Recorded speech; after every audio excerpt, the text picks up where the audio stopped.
Muslimin dan muslimat sekalian, bila kita sebut tentang Nabi kita sallallahu alaihi wasallam mengajar kepada kita supaya duduk seorang-seorang, duduk dalam keadaan seorang diri, fafadat ainahu, boleh mengalir air mata. Macam mana kita nak buat? Tak semestilah kalau tak pergi kubur pun tak apa. Yang penting kita duduk dalam rumah kita, duduk dalam keadaan kita sunyi. Pada waktu malam bangun, kita bermunajat kepada Allah Azza wa Jalla. Kita bercakap dengan Allah, teringat semua kesalahan-kesalahan yang kita buat. Kita baca ayat-ayat Quran yang menyentuh tentang azab. Ya Allah, aku ni hamba-Mu, kesalahan aku tidak tersembunyi daripada-Mu. Apa yang aku buat semuanya Engkau tahu, tapi keampunan lebih daripada segala-galanya. Minta ampun, mengadu kepada Allah. Kita akan menangis tuan-tuan pada waktu itu, di saat dikala kesunyian, kesepian pada waktu malam. Ini kelebihan yang cukup besar, kerana Nabi kita dalam hadis lain mengatakan ainan la tamassuhumun nar. Nabi kata dua biji mata yang tidak disentuh oleh api neraka. Ainun bakat min khasyatillah, mata yang menangis kerana takut pada Allah, dan wa ainun tahrusu fi sabilillah, mata yang berjaga malam kerana menjaga sempadan daripada dirempuk oleh musuh. Ini dua perkara yang besar. Maka zaman yang kita ada ni zaman yang cukup mencabar, terutama sekali dalam masalah iman dan keislaman kita yang begitu dahsyat. Maka kita pergi kepada yang seterusnya. Nabi mengatakan orang yang digoda oleh mana-mana orang, laki-laki yang digoda oleh perempuan, orang perempuan menggoda laki-laki, contohnya orang laki-laki sama. Hari ini di antara fitnah yang timbul dalam masyarakat kita yang paling mudah dalam apa bab sekalipun, iaitulah fitnah melalui internet yang dipanggil dengan Facebook. Sebut Facebook ni orang senyum sebab semua ada belaka. Pagi tadi letak dah gambar dah. Bila ada orang puji sikit, oh cantik, ada malam ni gambar lebih lagi mencabar lagi. Pergi pula ambil gambar peluk bini pula letak dalam tu. Oh, lagi hebat dia hari ni. Habis menelanjangkan apa adalah rumah dia. Semua keluar belaka. Gambar-gambar tahun 50-an letak sini. Mendedahkan aurat kita. Yang kawan kita berapa ribu orang berjalan dalam itu, kita telah mendedahkan kita kepada kemurkaan Allah Azza wa Jalla yang begitu dahsyat. Itu dalam bab sosial. Termasuk dalam bab ibadat pun. Dalam bulan Ramadan dan saya tengok, saya ini suka juga mengembara dalam Facebook nak tengok perangai orang. Tengok, oh hari ni selesai khatam Quran 1 juzuk. Allah kata inilah alat real zaman moden. Khatam Quran senyap lah, malaikat dah tulis. Tak payah tulis dah kamu tu. Perlukah kita tulis kita khatam Quran satu kali? Lainlah kalau kita banyak kali khatam 10 kali macam Imam Syafi'i, boleh juga nak tulis. Nak suruh orang lain bangga sangat masuk dalam apa ni, buku rekod. Ini tidak. Ini godaan-godaan yang berlaku cukup dahsyat di zaman kita hari ini. Saya tengok punca boleh berlaku perceraian suami isteri dengan sebab ini, dan macam-macam lagi lah. Jadi kalau boleh kita tengok orang-orang yang tidak baik masuk dalam kita, buang, jangan duduk sekali dengan dia. Yang seterusnya kata Nabi SAW, orang-orang yang beri sedekah secara rahsia. Beri, ibarat kata beri tangan kanan, tangan kiri tak tahu.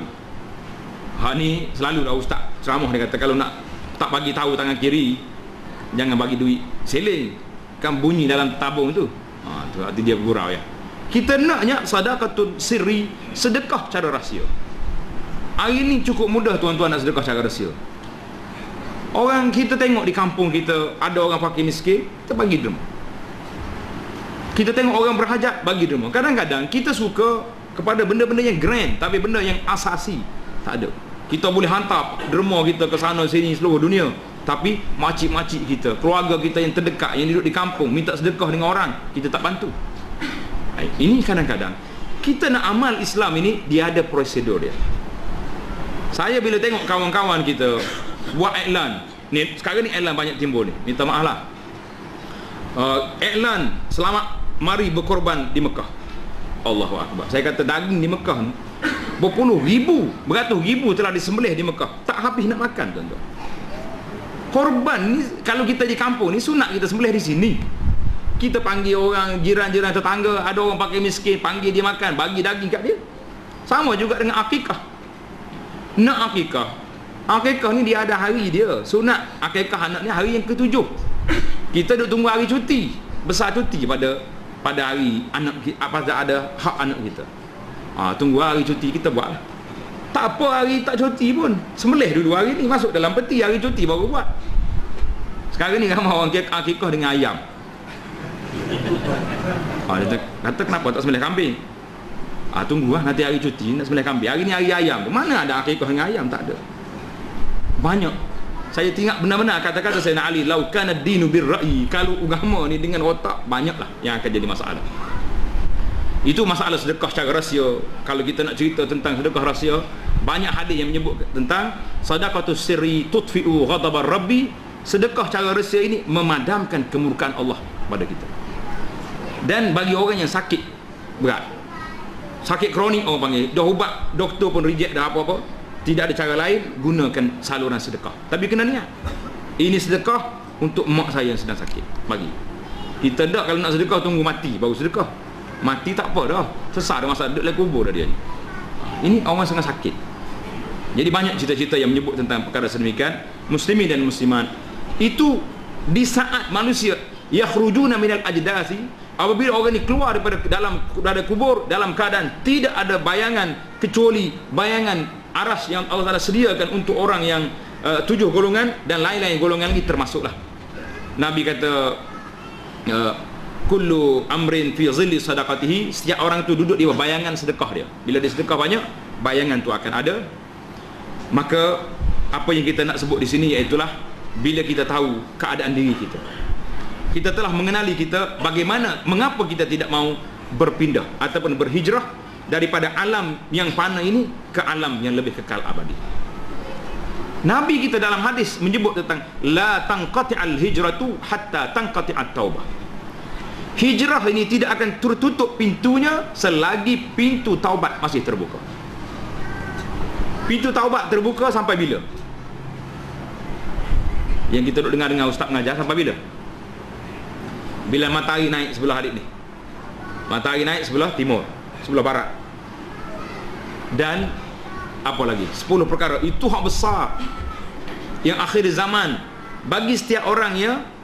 Waktu ditutup pintu taubat idza tagharrara, apabila nyawa sudah dihalkum. Yang disebut dalam hadis dia dalam kitab dipanggil sa'atul ihtidar, pada saat manusia telah dihadiri oleh malakul maut untuk mengambil nyawa. Waktu malakul maut mari, pada waktu itu tak ada lagi dah. Taubat sudah tidak ada. Kan banyak dalam Al-Quran Tuhan cerita dalam surah Al-Munafiqun, laula akhartani ila ajalin qarib fa asaddaqa wa aku minas salihin. Wahai Tuhan, kalau tangguhkan sikit waktu saya mati ni, saya nak sedekah, nak jadi orang saleh.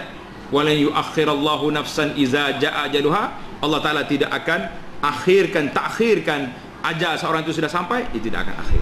Masa tetap berlalu, mati kita sudah ada. Tuan-tuan kena ingat perbezaan di saat mati di antara orang mukmin dengan orang yang bukan mukmin. Dia panggil saat sakaratil maut. Di saat kita nak mati itu, kita akan nampak semua depan mata kita. Kalau orang beriman, malaikat datang, bidul wujuh, malaikat-malaikat yang datang dengan muka yang bercahaya, dia mari jumpa kita, dia bawa kain kafan daripada jannah, daripada syurga. Allahu Akbar, bawa mari, bersiap sedia menunggu apabila malaikat maut datang cabut nyawa, terus dibawa roh ini ke langit dan disambut oleh para malaikat di langit pengutusan.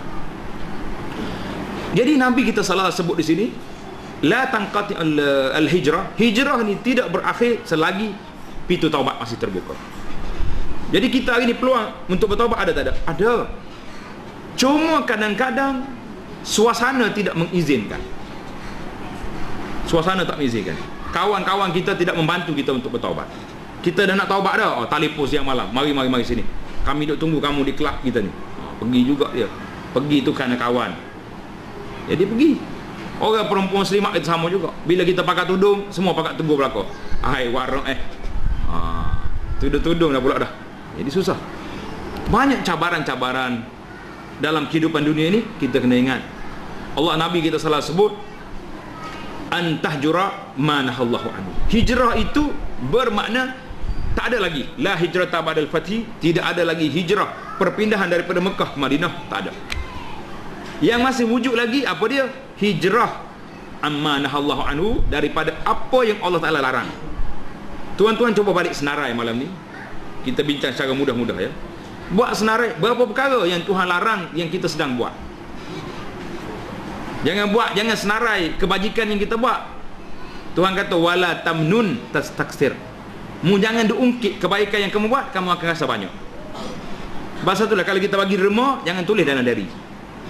Masjid ni RM5, masjid tu RM10, ujung bulan dah total, Masya Allah bulan ni dah 500 derma. Bulan depan tak mau bagi lagi bajet. Tak, senyap-senyap aja. Waktu nak bagi dalam tabung tu, jangan tengok duit apa, ambil dalam poket bagi. Kena 50 lah. Rezeki dia lah tu. Bajet jangan. Wala tamnun tastaksir. Jangan kamu ungkit menjadi rasa banyak. Jadi kita senaraikan apa perkara yang kita rasa susah. Solat 5 waktu, jaga tak jaga? Alhamdulillah selamat. Mujur. Pergi tangga yang kedua pula. Berjamaah ke tidak? Sudah. Dia kata ustaz janganlah tanya soalan sensitif sangat. Dia kata jemaah juga bila ada kekosongan. Tak mau. Kalau boleh kita berjemaah. Kalau di pejabat, saya tengok di pejabat hari ni alhamdulillah lah. Boleh katakan semua pejabat sudah ada suraunya, sudah ada balasahnya, sudah ada. Bahkan setengah-setengah pejabat tu digalakkan pula setiap minggu ada tazkirah, ada ada kuliah. Cuma petugas ni pula bila hari tazkirah dia pergi kat lain. Dia kata hari ni tak ada kerja, saya pergi lain. Rugi tuan-tuan. Pejabat kita menganjurkan satu majlis ilmu, kita lari. Cuba senaraikan perkara-perkara ini, buat yang mudah-mudah dulu. Jangan buat yang payah.